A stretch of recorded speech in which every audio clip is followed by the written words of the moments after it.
পৃথিবী না জানুক আমি তো জানি, আমি কি পাপ করেছি হায়। পৃথিবী না জানুক আমি তো জানি, আমি কি পাপ করেছি হায়। আমার পাপের করলে বিচার, বাঁচার আমার নাই উপায়। দয়াময় তুমি মাফ করো আমায়,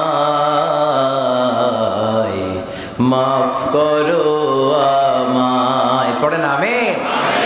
যিনি গুনাহ মাফ করে দেয়, গাফিরিয যাম কাবিলিত তাওব। কত গুনাহ আপনি করেছেন, কত গুনাহ আমি করেছি, কত গুনাহই বা আমরা করেছি। আমাদের গুনাহ যত বেশি হোক তার দয়া তার চেয়েও বেশি। আমাদের গুনাহ যদি হয় খালের পানির সমান, বিলের পানির সমান, আল্লাহর দয়া আর ভালোবাসা সাগরের পানির সমান। আমাদের পাপ অন্যায় এগুলো যদি হয় পাহাড়ের সমান, আল্লাহর দয়া ভালোবাসা আকাশের সমান। সুবহানাল্লাহ পড়বেন না? এজন্য সব সময় তওবা করবেন কার কাছে? তিনি ক্ষমা করার জন্য বসে থাকেন, ক্ষমা দেওয়ার জন্য তিনি বসে থাকেন। আল্লাহর কাছে যে বারবার চায় আল্লাহ তার উপর খুশি হয়ে যায়। এই দুনিয়ার সিস্টেম আলাদা। দুনিয়াতে বারবার চাইলে মানুষ রেগে যায়, ঠিক কিনা? একটা বিষয় নিয়ে একবার গেলাম, ভাই আমার এটা দেন, দিল।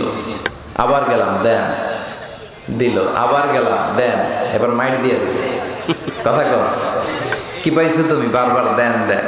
বারবার চাওয়া যায় না। কোন একটা বিষয় নিয়ে কারো কাছে বারবার যাওয়া যায় না। কিন্তু ইন্নাহু মান লাম ইয়াসআলিল্লাহ ইয়াগদাব আলাই। আল্লাহর কাছে যে বারবার বারবার বারবার চায় না, আল্লাহ তার উপর রেগে যায়।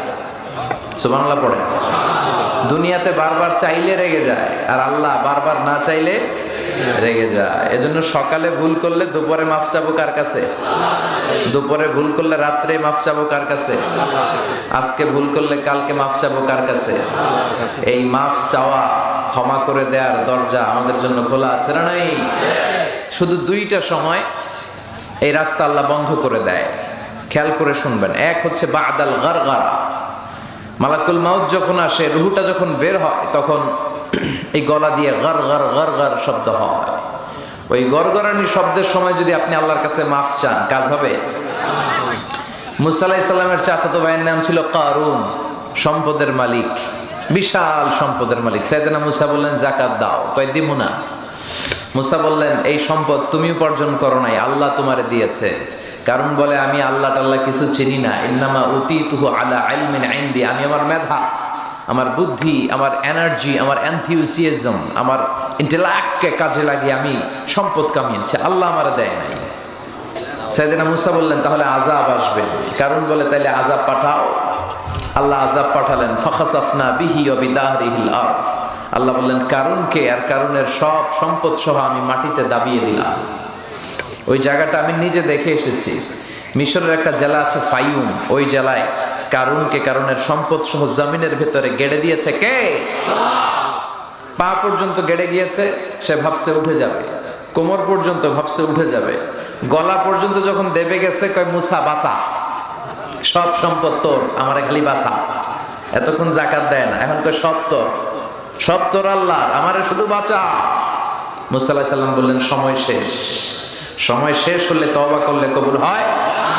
ফেরাউনকেও সাইয়েদনা মুসা আলাইহিস সালাম অনেক দাওয়াত দিলেন, ফেরাউনও মানলো না।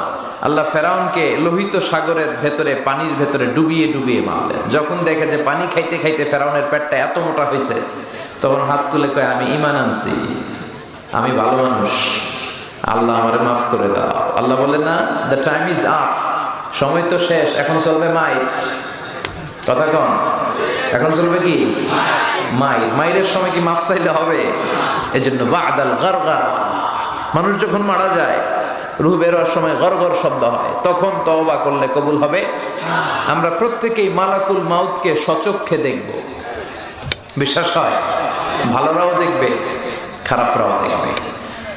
যারা আপনারা আল্লাহর প্রিয় ভাজন সালেহীন মুত্তাকিন, তাদের সামনে, শিয়রের সামনে মালাকুল মাউত এসে একজন যুবকের আকৃতিতে ধবধবে সাদা জুব্বা পরে, সুগন্ধি মাখা একটা জামা পরে, চমৎকার এক চেহারায় এসে বসবে। এসে সে বলবে ইয়া আইয়াতুহান নাফসুল মুতমাইন্নাহ, হে প্রশান্ত আত্মা বের হয়ে আয়।